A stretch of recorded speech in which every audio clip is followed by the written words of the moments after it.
Morning everybody, how are y'all doing today? I'm doing great myself because today we're going to be going back to a style of video that we haven't done in a couple months now. Now obviously we are still covering a PlayStation Fanboy today, that's not changing, but today it's actually going to be a comment section PlayStation Fanboy, as opposed to the typical, video responding that I typically do. Now basically this whole comment chain, fanboy thing started about a month and a half ago when I made a video talking about how, JTech was spreading lies about Spider-Man PC, like trying to downplay it, saying, oh yeah, most people's computers can't run it, even though, a card from 9 years ago can run it with no trouble whatsoever. And on this video, my good friend Soru made a little joke comment saying, all that's left is Ghost of Tsushima coming to PC, that'll make the fanboys rile up more, Lamau. And I thought that was funny, so I hearted it, and I replied with, I can't wait for that day, because, it's gonna be fun. I'm probably actually gonna try it out if it does come to PC. And then, our good friend President Jim Ryan replied with, we're working on it. So,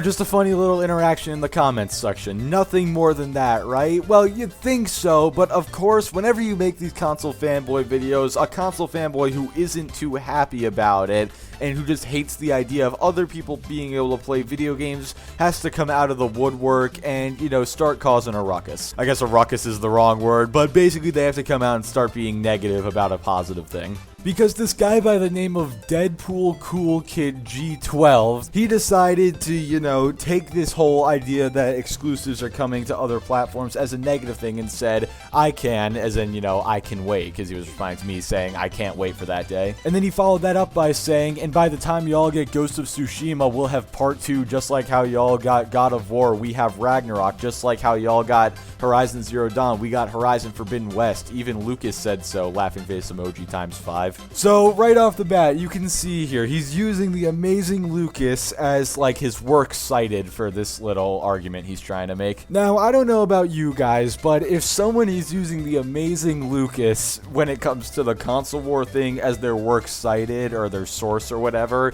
something tells me you shouldn't take them too seriously. But let's just go ahead and break this down real quick. By the time we get part 1, you guys will have part 2. Well, last I checked, there hasn't been any plans for a part 2. In fact, the only thing I've seen planned for Ghost of Tsushima was what? It was like a movie, I think, or a TV show, but I haven't heard anything about a Ghost of Tsushima 2 yet. Also, this whole example of using Ragnarok and Horizon Forbidden West as examples, that's really bad because, Horizon Forbidden West came to PC when? August 2020, I just checked on Steam. Horizon Forbidden West did not come out until a year and a half later, in February of 2022. We had the first part of the Horizon story long before you guys got the second part. And it's a similar situation with God of War. We got God of War in January 2022, and Ragnarok is not coming out until November 2022, so 11 months later. This whole argument that, you guys have had part 2 before we even got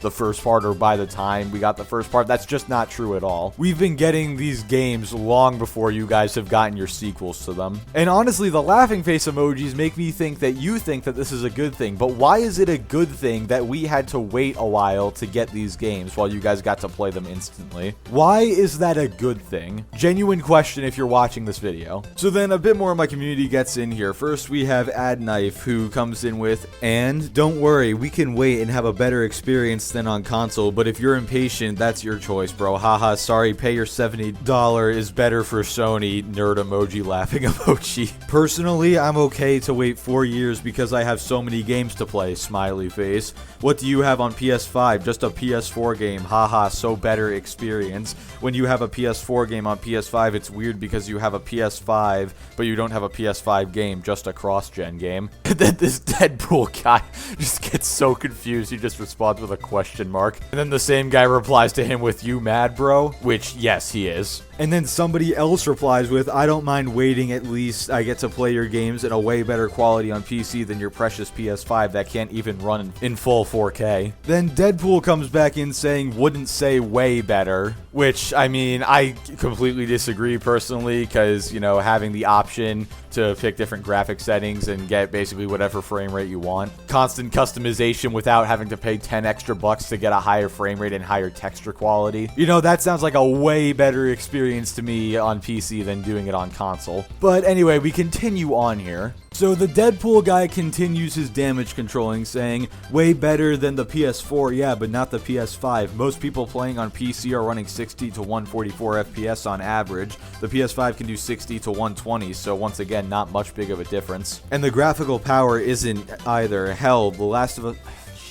And the graphical power isn't either. Hell, The Last of Us Part 2 on PS4 looks better than any game on the PC, so not much better graphics-wise either. There is no game on the PC that looks better than Demon's Souls Remake, Ratchet & Clank Rift Apart, Horizon Forbidden West, and The Last of Us 2. So, hell, I would say the PS5 has better graphics than the PC, and the PC just has better FPS, laughing emoji times 5 and then 100 emoji. Then the Game Master comes back in saying, PS4 couldn't even run Spider-Man on 950 lol. I wish to play every game on PC Master Race. But before we move on to the next thread of comments, I just wanted to address everything that was said right here. So in his first comment, he says that, you know, PS5 is running 60 to 120 and PC is usually running 60 to 144. Well, the thing is, there is no usually on PC, because on PC you can do whatever you want. I can turn my graphics all the way up and get better looking graphics, but, you know, have a worse frame rate. I can turn all of them all the way down and get a way better frame rate, but it looks way worse. And that's actually why this video is being exported in 4K 60, or at least it should be. This man's trying to claim that, you know,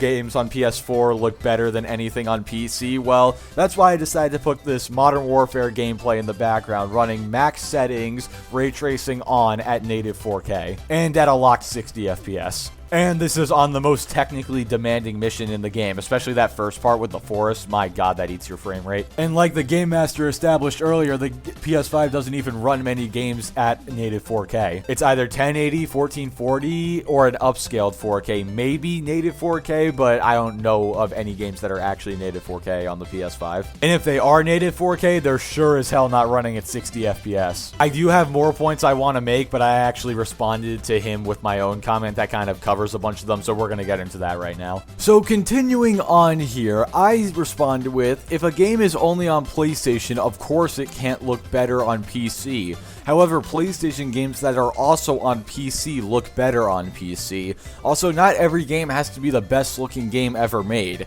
In a story game, sure, because it's trying to be as close to real life as possible, so things like frame rates aren't a concern. But your first person shooters, strategy games, RPGs, and most other genres are more focused on gameplay and getting it to run smooth. And that basically encapsulates my entire thought process. For the story-based games that Sony likes to put out, okay, yeah, like the graphics are probably the most important part of that, along with the story, and gameplay probably isn't as important. But could you imagine if instead of, you know, making Call of Duty run at like 60 FPS or 120 FPS on the consoles, Activision was like, you know what, nah, we're gonna make it so that we have it locked at 4K, all max settings, maybe ray tracing on as well, and we're gonna lock the game to like 30 FPS and it's gonna dip to 20 a lot. People would be beyond pissed at that decision, because guess what? Different games have different focuses. But continuing on, he responds to me with, God of War actually looks better on the PS5 if you have the best and highest graphical settings than PC by a bit. At least to me it does. Okay, this is just full 100% denial. Even, remember how this guy referenced the amazing Lucas earlier as a source? My dude, your Lord and Savior Lucas literally praised Spider-Man for how much better it looked on PC than a PS5. Lucas said how blurry it was on PS5. When it comes to art styles between like different games and stuff, sure, like you can have your opinion on that. For example, I like Sea of Thieves' art style, where it's got like the realistic water, but then like everything else is kind of cartoony and almost looks like a claymation sort of thing. Or I guess more specifically, just not as textured. But people disagree with me on that, and that's perfectly okay. However, if you have a game on two platforms and you're running one game at lower graphical settings and lower resolutions on one platform versus the other, aka, you know, the PS5, let's say it's running lower texture qualities and shadow resolutions and stuff than on PC, the PC version looks objectively better. Having less pixelated textures and shadows, as well as better reflections, objectively makes a game look better when compared to versions of that game that don't. Also on PC, you just don't have to pay for, you know, better texture qualities and stuff, but we're not going to get into that. But anyway, unfortunately, this is the final 2 comments I have, and it is between him and me, so he says, he follows up his previous comment, I guess I should say, by saying, PlayStation games have the best graphics. The Last of Us Part 2 on the PS4 looks far better than any Nintendo, Xbox, or PC. Also, I actually like Nintendo, so not being a fanboy, just telling how it is. But I will admit PC players do play games at a better frame rate. I will give credit where credit is due. Well, there's no denying that, you know, PlayStation games do look very, very good. But again, just, you know, take a look at this Modern Warfare gameplay, 4K 60 RTX on all max settings. And even if you were going to say, oh, this actually doesn't look as good as other things on PlayStation, let's go to my comment now, where I said, I mean, the developers of God of War PC said before the release that the PC was going to get graphical fidelities that you could only get on PC. Sorry, but God of War PC running all max settings with RTX on at 4K looks way better than any PlayStation version. Even the amazing Lucas admitted how much better the Spider-Man PC port was than the console version. And with that, that basically concludes the little comment keyboard warrior saga, I guess, if you want to call it that. Before I end this video, I just want to mention this video was actually supposed to go up yesterday, but then the whole controversy with Griffin came up, so I had to get on that ASAP. Also, to my members, I apologize that I didn't preview it for you guys or anything like that, and I apologize that I forgot to put the shoutouts in. It's just I wanted people to see the video ASAP. And on top of that, you know, I was in such a hurry to get it out, I forgot to shout you guys out. So, again, so sorry about that. My bad. And also, really quick, I just wanted to thank everybody who came over to show support and subscribe yesterday. We broke 1,300 subs, which is honestly insane. And yeah, that video has just been performing insanely well. It has over 150 likes now, I think, and it has almost 2,000 views within the first 24 hours. So, yeah, thank you guys so much for the support on yesterday's video. But anyway, guys, that's going to do it for this video. Like the video if you liked it, dislike it if you didn't like it, subscribe if you want to see more, and I will catch you all next time.